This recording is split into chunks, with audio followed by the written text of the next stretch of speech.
uretse no kureba umusirikare iriya myenda yo yonyine umuntu yarayirebaga igitima kigatimba gusa. Bigaruka Faustin ni umusaza wo mu karere ka Musanze mu murenge wa Nyange. Faustin we kimwe n'abandi bahuje imyaka bo muri aka karere bahamya ko mbere hataraza leta y'ubumwe bw'abanyarwanda umuturage yabonaga umusirikare agahita yiruka, ariko ubu umusirikare ndetse n'umupolisi bagakora ibikorwa by'iterambere umuturage atabishisha. Uretse no kureba umusirikare iriya myenda yo yonyine umuntu yarayirebaga igitima kigatimba gusa, umutima ugateye rwose.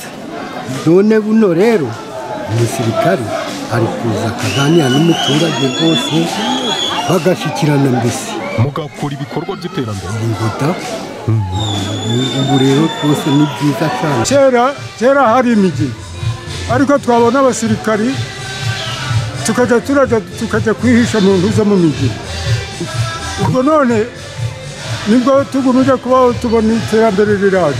None turi gusabana n'umusirikari ari umuyobozi w'igihugu wese, turi kumubona rwose tukajya kumwakira n'umutima mwiza, ndetse nawe akanatuganiza n'umutima mwiza. Gufatanya nabo biratunezeza cyane kandi bikadutinyura icyo twatinyaga kuva mbere hose.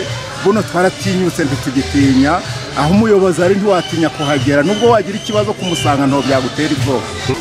Ngo kuba kuri ubu umuturage afatanya n'inzego z'umutekano mu bikorwa by'iterambere, abatuye muri aka karere ka Musanze by'umwihariko mu mirenge ya Nyange na Kinigi bavuga ko nabo bafashe iya mbere mu kunganira inzego z'umutekano, bagira uruhare mu kwicungira umutekano ubwabo aho batuye. Barakuma amarondo, iyo tubonye ikintu kidasanzwe duhita tumenyesha inzego z'umutekano, bamutwara sibo, ba mudugudu, abashinzwe umutekano mu mudugudu, mu murenge, bose duhita dufatanya. Mbese uruhare rwacu rurahari kuko ubonye ikintu udasanzwe ubona uhita ubyuka ukambaza umutware uti buno twa telefone twanaraje, iterambere ryatugezeho twese, ugahamagara umuyobozi. Nomero z'abayobozi bacu tuba tuzifite. Umutekano turawufite, turawutunga, dufite polisi, tukagira ingabo z'u Rwanda, mbese ubu dufite umutekano uhagije. Minisitiri w'Ingabo Juvenal Marizamunda ubwo aheruka muri aka karere ka Musanze nawe yashimangiye ko ubufatanye bw'inzego z'umutekano n'abaturage ari ubudasa u Rwanda rurusha ibindi bihugu.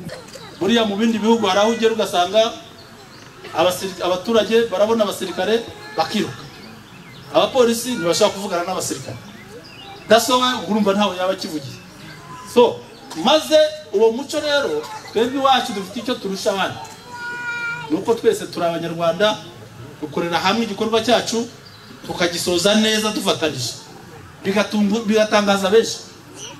Ubu ngubu yaba handi ntabwo abapolisi bari kuba baje aha, nubwo izi ngabo zakwicara iruhande rwanyu, mwagomba kuba mwirukanse mwagiye, ariko nkuko nababwiye izi ngabo zibaturukamo, iyi polisi baturukamo, n'izindi nzego ndetse n'aba bayobozi twese tubaturukamo. Murabyumva? Nta mpamvu yo kudutinya, nta mpamvu niyo mpamvu dushyira imbere ubufatanye.